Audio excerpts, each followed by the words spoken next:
Hello everyone, my name is Rachel. Welcome back to my channel. Today I am bringing you guys my 5-star predictions reaction video. So back in November, I released a video where I talked about 10 books that I really thought I was going to love and give 5 stars. So somehow I've already read all 10 of those books. So today I'm going to share my thoughts with you all about these books and tell you if I really loved them as much as I thought I would. So first I think I'm just gonna go into the books that I own physically. I have 3 of them here with me. So the first one I will talk about is My American Duchess by Eloisa James. I was so pumped for this book. I know so many of my bookish friends that absolutely adore this book, and oof, I gave this 2.5 stars, like oof. So basically I was really loving the first half. This is a story about Mary, spelled M-E-R-R-Y. She is an American heiress. So now she is in England looking for a husband, essentially. She has been engaged 2 times before. Now she's engaged for the 3rd time. But it turns out that the guy that she's engaged to also isn't that great of a guy. And then she meets the Duke of Trent, who is the brother of her fiance, and they start falling for each other. Yeah, things go on from there. But the second half of this got so freaking boring. Oh my God. And then the hero Trent was really pissing me off.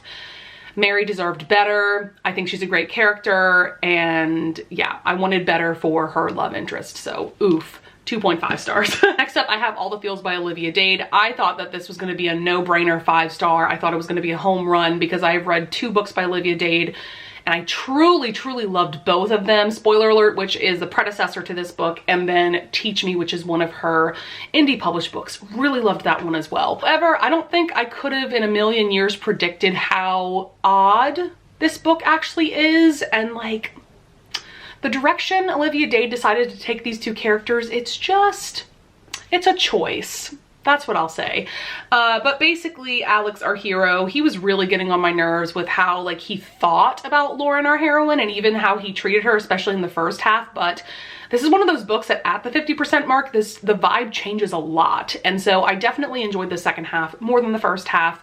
But I ended up giving this 4 stars because that first half was just so weird for me. Then next up we have Skyward by Brandon Sanderson. I think I loved this more than I thought I was going to. This book is definitely worth whatever hype it has behind it. I cannot wait to continue on with the series. This is book 1 in the Skyward series. I'm not sure exactly how long this series is going to be. I thought it was going to be just a trilogy, but it turns out that there's a 4th book announced. Like, we just have the title so far. But this is truly an epic YA science fiction series. This came out back in 2018 and I bought a physical copy back then, and it just took me forever to finally get to it. And wow, this was absolutely incredible. If you want to hear more of my thoughts about this book in particular, definitely check out last week's vlog, my Vlogmas week 3 vlog. I will link that up in the cards above because I gushed about this book for a very long time, and rightfully so. It really is incredible. This is also my introduction to Brandon Sanderson, so now I'm intrigued about his works, although I know that this seems to be very different from what he usually writes because this is YA science fiction. It seems like a lot of what he writes is more adult fantasy. Next up we have Brutal Prince by Sophie Lark. I thought that I was going to absolutely adore this just because so many of my bookish friends love everything that this woman writes, so I was just very excited. This is a mafia romance. You know, maybe that should have tipped me off because I don't think I've ever given a mafia romance 5 stars, and this was no exception. I gave it 4 stars. I don't think I gave it 4 stars necessarily because of the mafia elements though. Really, it was just that this is a hate to love romance, and I feel like the transition from hate to love was a little too abrupt. I think it could have been smoothed out a bit. And I think that it could have been maybe even a little more slow burn. It's also an arranged marriage situation. So yeah, like this just wasn't perfect in my mind. So I did give it 4 stars. I still really enjoyed it, and I am still really, really looking forward to reading more from this author and this series. Next up, we have another book that I did actually give 5 stars. This is The Rachel of Roth by Amelie Howard. This was just such a good time. Amelie Howard just really works for me. I've read one other book by her, which was the first book in the series, The Beast of Bezek.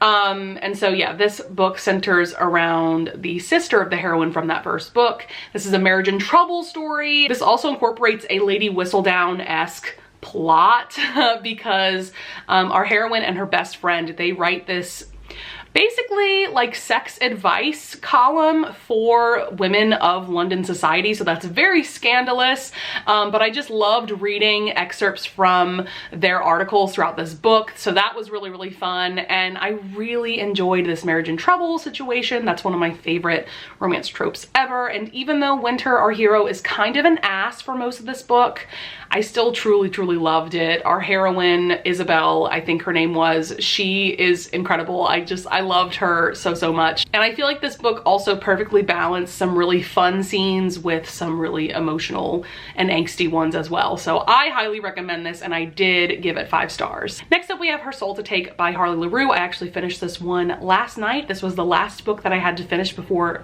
filming this video. And even though I adored The Dare by this same author, which is a novella, I loved that novella so, so, so much. This one, first of all, has a very, very different feel to it. This is an erotic horror novel. There's a lot of supernatural elements to this as well, given that the hero is a demon and the heroine is a human. I also went into this book a lot in my reading vlog that is going up early next week, I believe Tuesday, if I'm not mistaken. So be on the lookout for that if you want to hear more about like the in-detailed synopsis and all of those things. But at the end of the day, this book was way too long. It's almost 500 pages. I think 100 pages could have been shaved off of this book and it would have had the same impact. It really needed to be edited so much more. This also has a pretty slow start to it.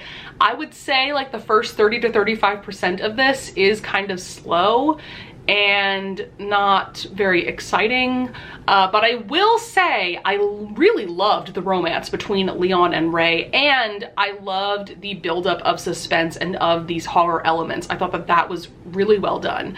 So yeah, like I said, I gave this 3.5 stars. Next up, we have another book that was a total win for me, and that is Window Shopping by Tessa Bailey. This is the sexy Christmas romance of my dreams, because we have a hero, Aiden, who is a total cinedom, meaning he's a total cinnamon roll hero. He's also very sunshiny and sweet and funny and quirky, but in the bedroom he turns very dominant and he talks dirty. We know that Tessa Bailey is the queen of writing dirty talk. And then we also have a grumpy heroine, and I loved her so, so, so much as well. Like, ugh. This might be my favorite Tessa Bailey book, which is really saying something because I personally loved It Happened One Summer. Those two books might be like neck and neck in my mind, but I love this so much that I did buy myself a physical copy, but it has not come in yet. Highly, highly, highly recommend it if you're looking for a very, very steamy Christmas romance. Next up, we have Sinner by Sierra Simone. I thought that I was going to give this 5 stars because I gave Priest, the first book in this sort of series, 5 stars. But this one, I ended up giving 4 stars. I did really enjoy it. I think that at the end of the day, I just didn't emotionally attach as much to the 2 main characters in this book as I did to the 2 main characters in Priest. If you don't know, this is a very dark and taboo romance series. In this book in particular, the heroine is a postulant, meaning that she is preparing to be a nun. And then Sean, our hero, this is also an age gap because I believe she's like 19, 20-ish. And then he's like 35-ish. And he's known to be like this ladies' man, and he has completely turned away from the Catholic Church. So they are opposites in a lot of ways. But I still really enjoyed this. I love Sierra Simone's writing. Like I said, I just didn't attach as much to these 2 main characters as I really wanted to. So I still definitely recommend it. It just wasn't quite a 5-star for me personally. Next up, we have Love and Other Words by Christina Lauren. I thought this was going to be a home run for me because there are a couple of books by Christina Lauren that I have truly, truly loved. And knowing that this one is much more emotional and it's a childhood friends to lovers story, yeah, I thought that I was gonna fall in love with it, and I didn't, unfortunately. I did give it 4 stars, however. I did really enjoy it. This is another situation where I didn't emotionally attach to the 2 main characters as much as I thought I was going to. But yeah, it was still like a perfectly good emotional and angsty romance, second chance romance as well. But yeah, it just didn't quite impact me as much as I wanted it to. And last but certainly not least, we have Well Matched by Jen DeLuca, and I am happy to report that this was a home run for me, was a 5-star for me.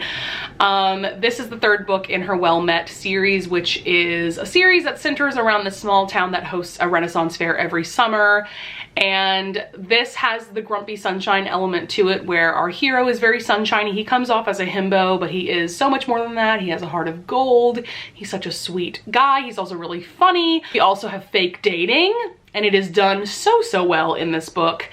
And what else? We have April, our heroine, who is a single mom. I thought that was really well done as well. And this was just great. This was like the perfect book to read on my birthday. My birthday was on December 14th.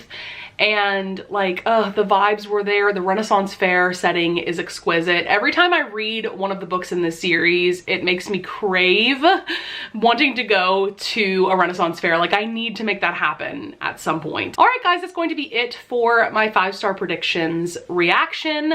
I hope that you guys enjoyed. I am definitely planning on doing more 5-star prediction and reaction videos in the future. And I really like the format of just sticking to 10 books per video, because then it's not too overwhelming for me. So I would love it if you would leave a comment down below if you want to tell me about some books that you think you're going to give 5 stars, or books that maybe you thought you were going to give 5 stars and you did or didn't. Anything like that. I always love having discussions with you guys in the comments. And I would also love it if you would leave a like and subscribe. And I thank you so much in advance if you do. And that's going to be it for this video. I hope that you all have a Merry Christmas and Happy Holidays. Bye!